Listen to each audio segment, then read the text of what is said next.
Hey everybody, welcome back to Small Soldier and another 10-minute tips and techniques. Today I'll go over how to put together a plastic figure, sort of the ins and outs of cleaning it up and adding a little extra detail. So let's get into it. Back in a minute.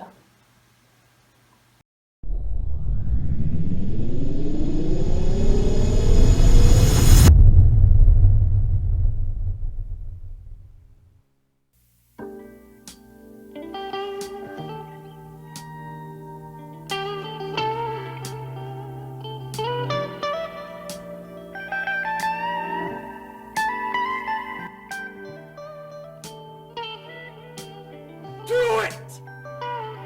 Just do it!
And as you can see, the pose is quite close to the box art. I did change the legs at the bottom. I crossed them. To me, that just gives a little more casual seating position to the figure. And we'll take a quick look at some of the details that I did undercut and add. I undercut underneath the purse. The sleeve you can see is hollowed out. Sometimes it's just easier to do some undercutting, and you can get basically the same effect with a Dremel tool and a knife. Then in here you can see I've undercut underneath the collar, and then the hat was dremeled out and pushed back to give sort of a, I thought, like a 1920s look to her. When I was hollowing out the collar for the head, that just makes the head sit in there a little nicer and gives it a little more realism, like it's sitting in the shirt collar. And that'll be it for this one. I need you to do something for me right now, and that is to subscribe, hit the bell notification, give me a thumbs up, and leave a comment. I'll talk to you guys soon. Bye bye now.